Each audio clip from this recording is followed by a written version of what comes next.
제목을 따라합니다. 신앙인의 삶의 자세. 새해가 되어서 많은 사람들에게 새 소원이 무엇입니까? 이렇게 물어보면 이렇게 됐으면 좋겠습니다. 다들 말을 합니다. 그런데 그 말을 잘 듣다 보면 공통점이 하나 있는데 그게 뭐냐 하면 환경이 변화되기를 바란다는 것입니다. 소위 복된 환경을 향한 꿈과 기대가 사람들 마음속에 가득 차 있다는 것입니다. 그런데 문제는 현실이 그렇지 못하다는 거예요.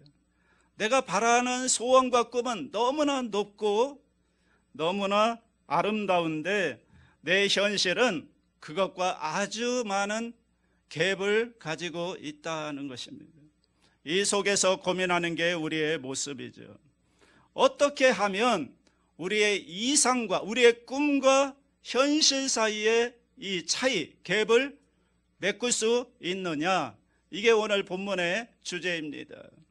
오늘 본문은 선지자 예레미야가 바벨론의 포로로 끌려간 이스라엘 백성들에게 보내는 편지입니다. 지금 이스라엘의 상황이 어떠냐 하면 나라의 운명이 풍전등화인 겁니다. 바벨론의 느부갓네살 왕에 의해서 1차 포로로 끌려갔고 또 2차 포로까지 끌려갔습니다. 1차 포로 때 누가 끌려갔느냐? 다니엘이 끌려갔고 2차 포로 때는 에스겔이 끌려갔습니다. 그리고 지금 예루살렘은 바벨론 군대에 의해서 함락 직전입니다. 이제 나라의 역사가 끝날 지경인 것입니다. 그런데 이게 그냥 이루어진 것이 아니고 하나님이 이미 선지자들을 통해서 너희들 돌아오라고, 돌아오지 않으면 망한다고 누차 말씀을 하셨고, 그리고 너희들이 그렇게 돌아오지 않으면 내가 바벨론 제국을 일으켜서 너희들을 훈련시키겠다고 이렇게 말씀을 하셨습니다. 그럼에도 불구하고 백성들은 하나님의 말씀을 듣지 않았습니다. 그래서 하나님의 말씀대로 바벨론 군대가 쳐들어와서 1차 포로로 끌려가고 2차 포로로까지 끌려갔습니다. 벌써 2번이나 져서 2번 포로로 끌려갔고 이제 마지막 한판승을 남겨두고 있습니다. 마지막 전쟁을 앞두고 있습니다. 하나님은 지금이라도 항복하면 이 바벨론을 하나님이 보내신 막대기로 인정하고 조용히 순응하면 이 상황에서도 살 길을 주겠다 그렇게 말씀하셨지만 백성들은 그것을 외면하고 전쟁을 준비하고 있습니다. 마지막 이 바벨론 제국과 결전을 앞두고 있습니다. 그리고 포로로 끌려간 사람들도 마지막 전쟁에서 이겨서 자기들이 빨리 고국으로 돌아오겠다는 그런 꿈을 가지고 고국의 상황에 초점을 맞추고 있는 상황에서 예레미야가 포로로 끌려간 사람들에게 보낸 편지의 내용입니다. 자, 높은 이상을 가지고 있지만 처참하게 깨져버린 현실 속에 있는 그들에게 어떻게 이 상황을 타개해 나가야 되느냐 하는 문제를 말씀하는 겁니다. 우리 4절 말씀을 함께 읽어보겠습니다. 만군의 야훼 이스라엘의 하나님께서 예루살렘에서 바벨론으로 사로잡혀 가게 한 모든 포로에게 이와 같이 말씀하시니라. 너희들이 바벨론의 포로가 됐는데 이게 누가 보낸 거냐? 그러면 그렇게 하면 포로로 끌려갈 수밖에 없다고 하나님이 말씀하셨는데도 너희들이 듣지 않고 외면했기 때문에 바벨론의 포로로 끌려간 것이다. 내가 보냈지만 사실은 너희들 스스로 자업자득이다 그런 말입니다. 그런데 포로로 끌려간 그곳에서 이스라엘 사람들은 어떤 일을 했는가? 그러면 바벨론 제국을 대항하고 게릴라를 조직해서 파괴하고 그리고 빨리 돌아와야 되겠다고 안달을 하고 있는 상황입니다. 그들에게 하나님은 오늘 본문에서 3가지를 말씀합니다. 오늘 이 3가지 메시지를 여러분 마음에 담을 수 있게 되기를 바랍니다. 자, 첫째가 뭐냐? 5절과 6절 말씀인데 같이 읽겠습니다. 너희는 집을 짓고 거기에 살며 텃밭을 만들고 그 열매를 먹으라. 아내를 맞이하여 자녀를 낳으며 너희 아들이 아내를 맞이하며 너희 딸이 남편을 맞아 그들로 자녀를 낳게 하여 너희가 거기에서 번성하고 줄어들지 아니하게 하라. 뭔 얘기입니까? 농사 짓고 집 짓고 자녀들 결혼해서 자녀를 낳아라, 이런 말씀을 주고 있습니다. 왜 이런 말을 하냐면 포로로 끌려간 사람들이 뭐라고 했느냐, 아니 우리가 포로가 됐는데 나라가 이 모양인데 무슨 여기서 집을 짓고 농사를 짓고 결혼해서 자녀를 낳을 필요가 뭐가 있습니까? 지금 그런 거 해서 뭐하냐, 그런 마음으로 있다는 겁니다. 다시 말하면 현실을 포기하고 무너져가고 있다는 거예요. 다시 말하면 현실을 인정하라는 거예요. 너희에게 기회를 다 주었는데 그 기회 다 잃어버리고 이제 그 결과로 다가온 현실을 인정하지 않고 불만하고 원망 불평하며 산다면 이것은 불신앙이라는 거예요. 여기가 바벨론 한복판인데 너희들이 불안해한다고 해서 벗어날 수 있는 것도 아니지 않느냐. 내가 보냈고 사실은 너희들이 스스로 선택한 결과다. 그런데 이제 와서 왜 거기에서 원망하고 낙심하고 있느냐, 그런 얘기입니다. 그러므로 오늘 내 현실을 내가 만들었다는 걸 인정하고 하나님이 내게 주신 현실이라는 걸 받아들이고 여기서 내가 어떻게 적응하며 살아갈 것인가를 연구해야 된다는 거예요. 여러분, 개인적으로 한번 적응해 보겠습니다. 오늘 내가 바라는 현실은, 내가 살아가는 현실은 내 기대와는 다르죠. 나는 이런 삶을 꿈꾸지 않았죠. 뭔가 지금보다 더 나은 그런 생각을 가지고 있었죠. 그런데 꿈이 깨어졌습니다. 내 이상에서 벗어난 현실에 내가 살고 있습니다. 과연 누구에게 그 원인을 돌려야 할까요? 엄밀하게 말하면 내가 만든 거라는 거예요. 내가 지금 살고 있는 나의 현실은 내가 만든 거예요. 내 책임이 있는 거예요. 그리고 하나님이 주신 메시지가 있는 거예요. 하나님의 뜻이 있는 거예요. 그러니까 내 현실을 정직하게 인정하고 받아들이라는 거예요.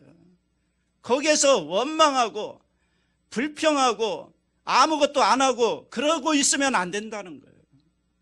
직장인들이 설문조사를 해보면 최소한 30% 이상이 지금 다니는 직장에 대하여 불만을 가지고 있습니다.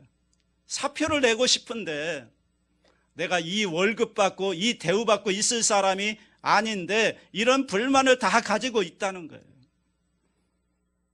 자, 그런 마음으로 일을 하니까 능률이 오를 리가 없겠죠. 그런데 여러분, 누가 그 직장으로 가라고 했나요? 자기가 선택해서 간 거예요. 그렇지 않습니까? 내가 선택해서 그 직장에 들어간 거 아닙니까? 그러면 있는 현실을 인정하고 그곳에서 내가 어떻게 살아갈 것인가, 성공할 것인가, 그것을 생각하고 열심히 최선을 다해야 한다는 거예요. 새해가 되면 많은 대학생들이 대학 입학을 하잖아요. 그런데 입학을 해놓고 많은 아이들이 그 대학에 다니지 않는다고 합니다. 공부 거의 다 안 합니다. 왜 그러냐? 자기가 원래 꿈꿨던 대학이 아니기 때문에 그렇다는 거예요. 그러니까 일단 할 수 없이 들어갔으니까 일단 이름이나 걸어놓고 반수를 하든지 아니면 그 대학을 자기의 일시적인 도피처로 생각하는 것입니다. 아니, 누가 그 대학에 들어가라고 그랬나? 자기가 간 거잖아요. 자기가 최선의 선택을 해서 그 대학에 들어갔는데, 아니 하나님께서 자기에게 건강도 주고 공부할 기회도 다 주었는데 그 모든 기회를 다 놓쳐버리고 공부 못해서, 예를 들어서 그 대학에 들어갔다고 합시다. 그럼 누구 책임이에요? 자기 책임이잖아요. 그래서 갈 수 있는 만큼 최고로 골라서 자기가 들어갔으면 그 들어간 곳에서 어떻게 해야 하느냐는 거예요. 일단 들어갔으면 현실을 인정하고 최선을 다해야 된다는 거예요. 들어간 대학에서 최선을 다하여 공부하고 거기에서 인정을 받고 두각을 나타내면 거기에서 살 길이 열린다는 거예요. 거기서 또 유학도 갈 수 있는 거고. 그런데 많은 학생들이 그런 마음은 없고 내가 삼수를 하든 사수를 하든 내가 원하는 대학에 들어가겠습니다 이런다는 거죠. 많은 여성들이 기도 제목에 행복한 가정 다 원하시죠? 여러분도 행복한 가정을 이루길 원하시죠? 그런 소원 없는 사람이 어디 있겠습니까? 어떤 여자가 연애를 해서 결혼을 했는데 결혼하고 남편을 보니까 이 결혼하기 전에 남자하고 영 다른 거예요. 이 남자가 굉장히 분명하고 똑부러지고 부지런한 사람이라고 생각을 했는데 이 결혼하고 보니까 영 우유부단하고 게으르고 영 무질서한 삶을 사는 거예요. 그래서 고민을 하다가 그래도 내 남편이니까 내가 한번 바로 세워보겠다 결심을 하고 이 남편을 변화시킬 프로젝트를 기획합니다. 그래서 아침 일찍 일어나게 하고 목욕을 하게 하고 운동을 시키고 아침을 잘 먹이고 옷도 잘 다려서 입히고 그리고 출근을 시키고 출근한 다음에는 전화를 걸어서 여보 나야 잘 지내고 있지? 이렇게 하세요 저렇게 하세요 코치를 해주고 그리고 빨리 들어오도록 그렇게 해가지고 정말 좋은 남편이 되도록 최선을 다했는데 글쎄 2년 동안 그렇게 공을 들여도 남편이 하나도 안 변하더라는 거예요. 그래서 이 여자가 폭발할 지경입니다. 미칠 지경이 됐습니다. 그래서 상담을 합니다. 그리고 결론을 내립니다. 내가 남편을 바꿀 수 있는 게 아니구나. 포기하자. 다만 내가 되어야 할 좋은 여자가 되자. 그렇게 결심을 합니다. 그래서 아침 일찍 일어나서 집안을 정돈하고 밥을 먹든 안 먹든 정성스럽게 준비해서 아침을 준비해주고 옷도 깨끗하게 마련해주고 퇴근할 때 빨리 오든지 늦게 오든지 상관없이 일단 들어오면 반갑게 맞아주고 자기가 좋은 아내에게 선택한 그 길로 걸어갑니다. 그런데 이게 웬일입니까? 6개월이 지나자마자 이 남편이 변하더라는 거예요. 마라벨 모건 여사가 쓴 완전한 여성이라는 책에 나오는 내용입니다. 여러분 완전한 여성이 어떤 여자냐면 남편을 완벽하게 바꾸는 여자가 아니고 남편이야 어찌됐든 아내로서 내가 가야 할 길을 잘 가는 여자 그게 완전한 여성이라는 거예요. 할렐루야. 여러분 우리는 다 좋은 환경을 원합니다. 그죠? 더 좋은 학교 더 좋은 직장, 더 좋은 가정, 다 좋은 환경을 원합니다. 그러나 아니에요. 환경은 내가 원하는 대로 되지 않습니다. 여러분이 그런 기대를 가지고 산다면 평생 가도 이루어지지 않을 거예요. 좋은 환경이 있냐? 없어요.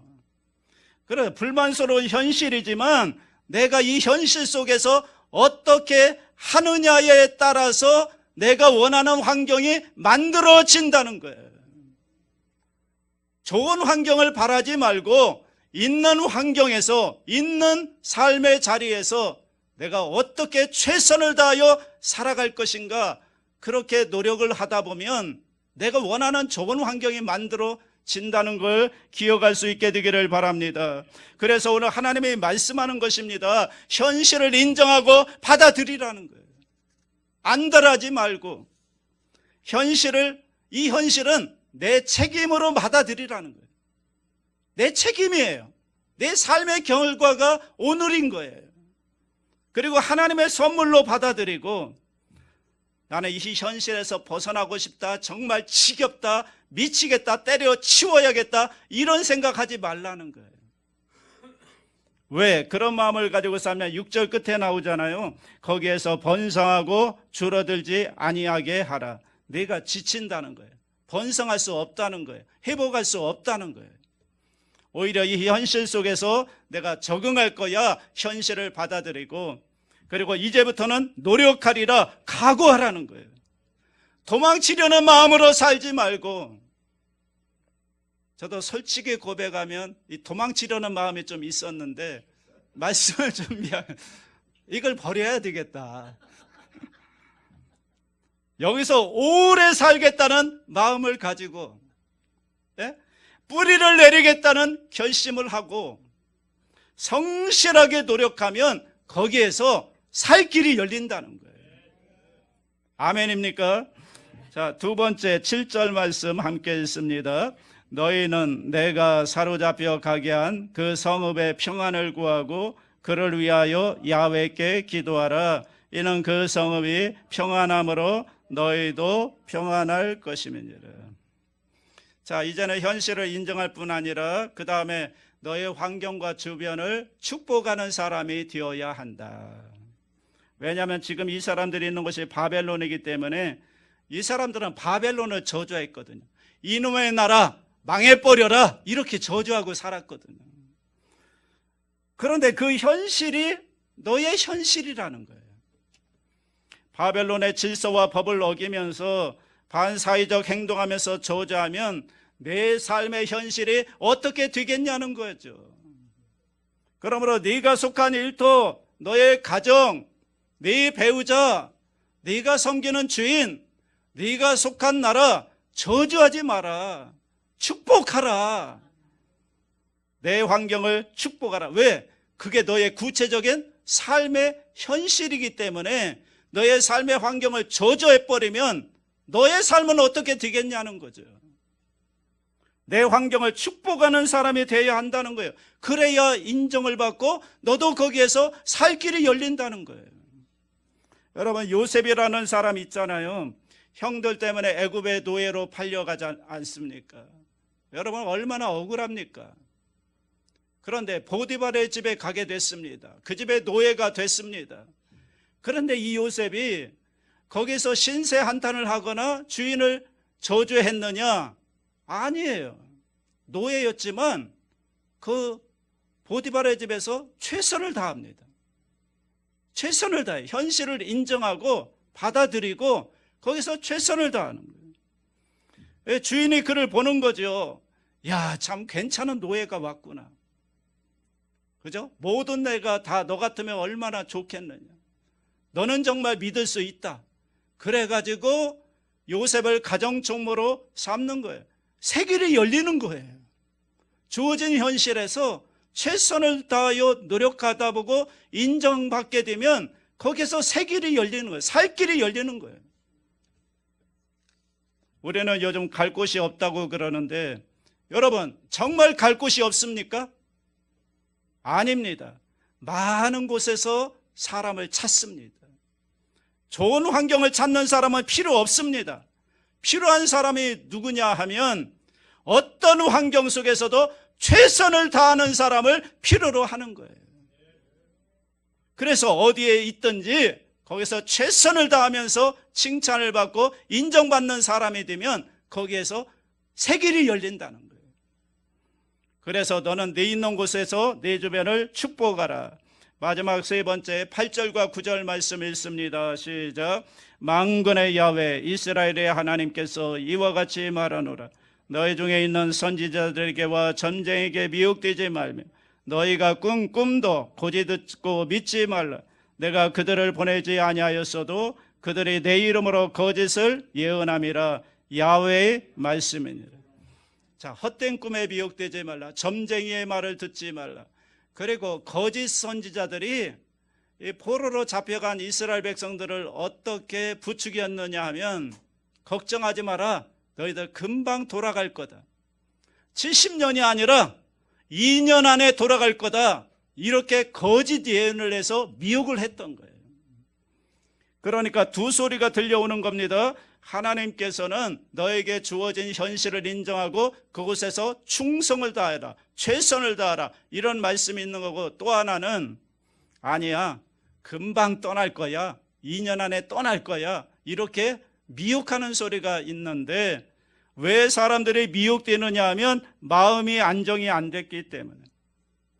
여러분, 오늘 현실을 감사하고 기뻐하며 최선을 다하여 살아가는 사람들은 절대로 미혹되지 않는다는 거예요.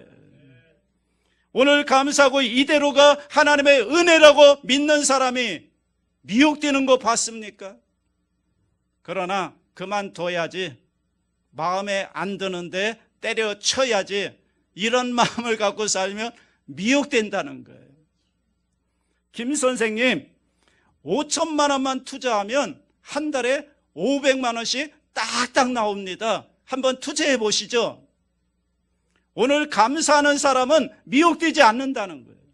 그런데 일확천금을 꿈꾸는 사람은 그 말에 미혹이 된다는 거예요. 그런데 그런 좋은 일이 있으면 아니 자기가 하지 왜 남한테 그걸 알려주겠습니까? 그렇지 않습니까? 미혹되는 말에 넘어가면 안 됩니다. 그러나 현실 속에는 우리의 현실적 성실성을 방해하는 허황된 소리, 미혹하는 말들이 우리에게 들려온다는 것입니다. 그 말에 절대로 미혹되지 말라는 거예요. 인생이란 진실 속에 쌓여져 가는 것이지 헛된 꿈을 쫓는 게 아니라고 말씀하는 것입니다. 자, 이렇게 진실되게 살아갈 때 결론이 뭐냐? 우리 10절 말씀입니다. 시작. 야훼께서 이와 같이 말씀하시니라. 바벨론에서 70년이 차면 내가 너희를 돌보고 나의 선한 말을 너희에게 성취하여 너희를 이곳으로 돌아오게 하리라. 자, 하나님의 때가 있다는 겁니다. 물론 거기서 살다 죽어도 할 수 없죠. 왜냐하면 내가 선택한 결과니까. 그죠? 자기들이 간 거니까. 그러나 하나님은 나보다 나를 더 잘 아시고 내 미래를 계획하는 하나님이신 줄로 믿습니다. 오늘 우리가 비록 힘든 현실 속에 있지만 하나님 앞에서 진실하게 살아가다 보면 하나님께서 우리의 앞날을 인도해 주시고 새 길을 열어주신다는 거예요. 그런데 그걸 못 찾고 난리치고 초조하면 안 된다는 거죠. 하나님의 때가 있다. 자, 하나님이 나를 이렇게 힘든 현실 속에 살게 하는 거 보니까 하나님이 나를 사랑하지 않는가 보다. 우리를 향한 하나님의 뜻이 무엇이냐? 11절입니다. 다 같이 합니다. 야훼의 말씀이니라. 너희를 향한 나의 생각을 내가 하나니 평안이요 재앙이 아니니라. 너희에게 미래와 희망을 주는 것이니라. 우리를 향한 하나님의 마음은 분명합니다. 평안입니다. 미래와 희망을 주는 것입니다. 우리 하나님은 좋으신 하나님이십니다. 절대로 하나님의 자녀에게 나쁜 것을 주지 않습니다. 하나님을 믿으십시오. 평안을 주시는 분입니다. 미래와 희망을 주시는 분입니다. 그 하나님 바라보고 오늘 주어진 현실이 삶이 힘들고 어렵더라도 이곳에서 하나님을 바라보고 믿음으로 최선을 다하여 살아가면 하나님은 반드시 우리에게 미래와 희망을 주는 분이라는 걸 믿게 되시기 바랍니다. 저는 성도들의 기도도 바르게 해야 된다고 믿습니다. 내가 원하는 꿈, 그 꿈을 빨리 이루어달라고 기도하는 게 아닙니다. 진짜 기도는 뭐냐 하면 하나님이 주신 이 현실 속에서 내가 이 현실을 잘 감당하게 해달라고 기도를 해야 되는 거예요. 그래서 12절 13절 말씀이 그겁니다. 다 같이 합니다. 너희가 내게 부르짖으며 내게 와서 기도하면 내가 너희들의 기도를 들을 것이요 너희가 온 마음으로 나를 구하면 나를 찾을 것이요 나를 만나리라. 자, 어떤 사람의 어떤 기도를 들어준다는 겁니까? 나는 아무것도 안 하고 현실도 인정하지 않고 허황된 꿈을 쫓는 사람의 기도를 들어준다는 게 아닙니다. 주께서 언제 어떻게 이루실 것인가는 하나님께 맡기고 오늘 현실을 수용하고 최선의 노력을 다하고 환경을 축복하고 허황된 꿈을 쫓지 않고 미혹되지 않고 나의 길을 믿음으로 꿋꿋이 걸어가는 것, 그게 바로 이상을 이루는 지름길이라는 거예요. 우리는 현실에 발을 붙이고 살면서도 마음은 현실에 없을 때가 너무나 많습니다. 이 사람만 없으면, 다른 사람 만났으면 내가 행복했겠지. 아닙니다. 그 사람도요, 내가 좋아서 내가 선택한 거예요. 그렇지 않습니까? 여러분이 살고 있는 사람도 여러분이 선택한 거예요. 다른 사람 만나면 행복하겠다고요? 아니에요. 그러므로 신앙인의 삶의 자세는 무엇이냐? 지금 이 현실이 최고라고 믿으시기 바랍니다. 지금 내가 살고 있는 이 현실이 최고인 거예요. 그리고 오늘 여기서 내가 제대로 살아버리라 결심하세요. 오늘 속에 복된 미래가 들어있는 줄로 믿습니다. 이 은혜가 함께 하시기를 주의 이름으로 축원합니다.